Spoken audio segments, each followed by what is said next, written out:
Hey, welcome back to the channel. As you can see, we've got a few knives on the table. We're going to be talking about the sowbelly pattern knife. So, sowbelly, sow is a pig, and their bellies tend to hang down real low, and that's why we call these sowbellys. So, pretty interesting discussion. We're going to take a look at my collection. I haven't had them out in a while, so I thought I'd go ahead and do them. But also look at the history on these knives. When did they come out? Who innovated the pattern? That type of thing. If you find that interesting, go ahead and check out the video. All right, knife wars in the woods. Sherry's got her Kubi phylum, and she's getting way too close. Stop. Hey, welcome back to the Fortified Castle. Hi to all my viewers. Bonjour, privet, guten tag, hola, ciao, konnichiwa, and good day, mate, to my foreign viewers. So, yeah, I haven't had these out in a while. And what's kind of interesting about my sowbelly collection is this is my favorite pattern of traditional folder, and I'll explain why in a couple minutes. But it's my favorite pattern, but I only have 5 of them, right? 6, 7 of them. Duh. We'll learn to count one of these days. Yeah, so that's kind of strange. Reason for that is this is not a pattern that is widely produced. This is my oldest example, one from 1986. This is a Case 2002 sowbelly, and that's when Case brought back their pattern.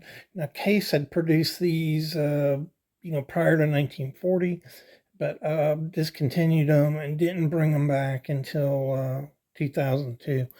And so that's why you don't see a lot of vintage ones. Most of these sowbellys went away in the,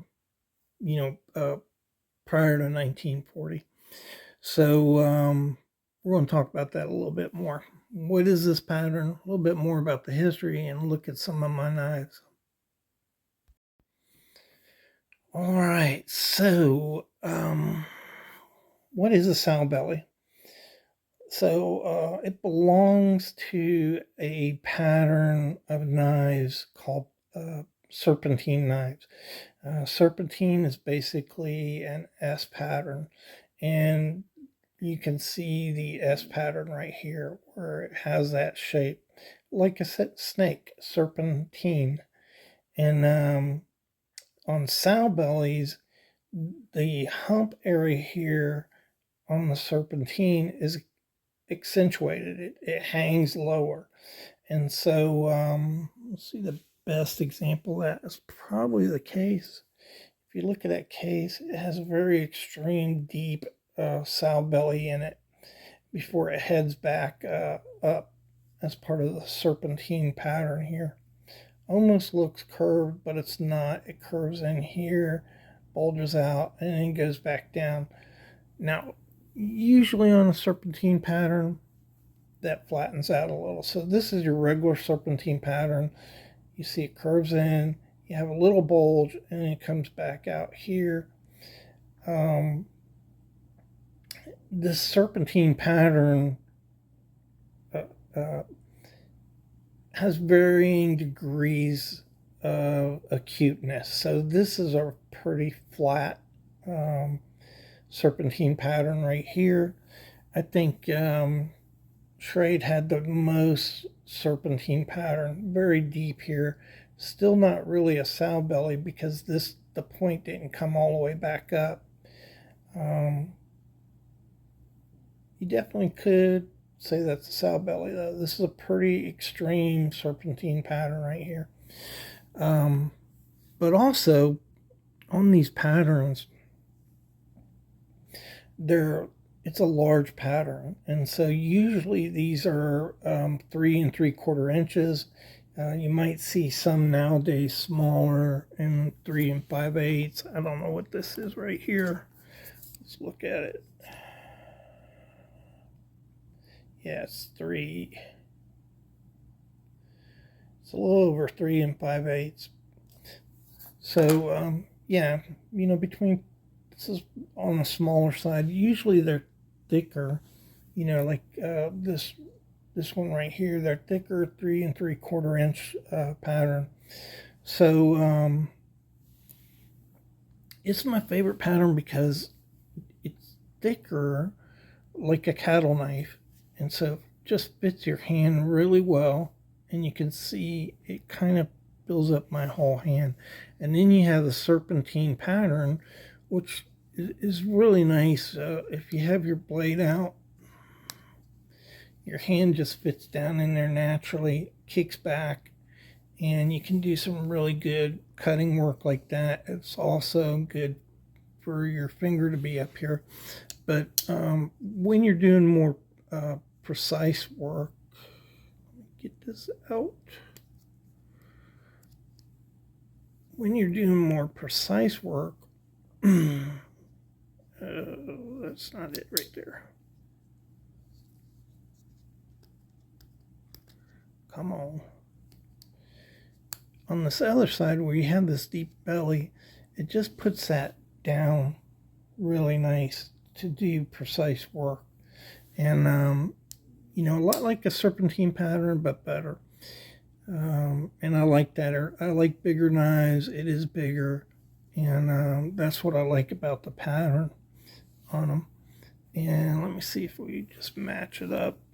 If you look at these patterns, you see it right away. If you match it up to a regular serpentine pattern, it just, pops out at you.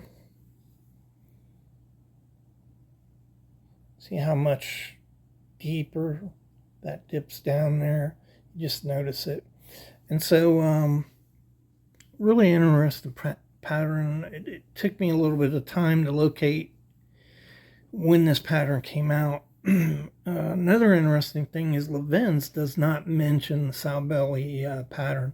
That's really interesting to me, why he chose not to talk about sow bellies, because he pretty much a guru on knife patterns. But Roy Ritchie, his book Knife Collector Guide, does mention it and highlights the sow belly pattern. So that's kind of interesting to me. It's one of those patterns that just wasn't around for a while. The earliest catalog that I saw this pattern in was a King Cutter catalog from 1924. And King Cutter's sow belly came out 1912 and ran to 1920. And King Cutters had 3 different patterns in the sow belly. And an interesting side is in that catalog, that 1924 catalog, it has a note on top saying handy hand handle. And that it does give you a better grip with your 3 fingers down here like a handle. So you don't usually see a comment like that in a catalog. So I thought that was really interesting. They weren't called sow bellies though. And then on your early cases, like Case Brothers doesn't show a sow belly in it, but there are examples of Case model 39s, their sow belly pattern. That's this pattern right here, 39 pattern. There are examples of that with the Case Bradford PA stamping, which was used up to 1920. So somewhere in that time frame between around 1910, 1912, either Case or a Keen Cutter came out with this pattern. That's the best I can narrow it down. Really cool though. This is another Rough Rider in the copper series. Really good looking knife. I like that copper. You guys like that? Really nice.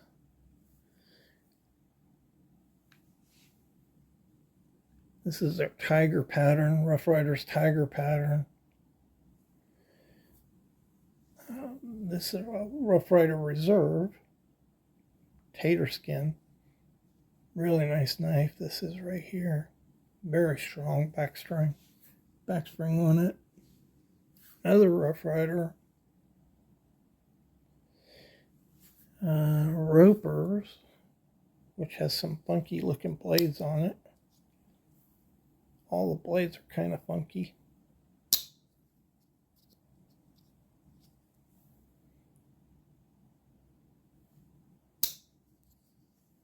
This is a nice little knife. I think this was the first roper knife I ever bought. I can't get it. Okay, the heck with it. My nails are just hashed. So yeah, I think that was the first roper knife I bought, and it's a nice one. Nice little knife. This is Case. Case brought their 39 pattern back in 2000. I said 2002, but I think this knife is a 2001 knife right here. So they actually brought the pattern out in 2001 as a Tony Bose series. And that's the way this pattern exists today. So they don't have a 39 that's not a Tony Bose 39.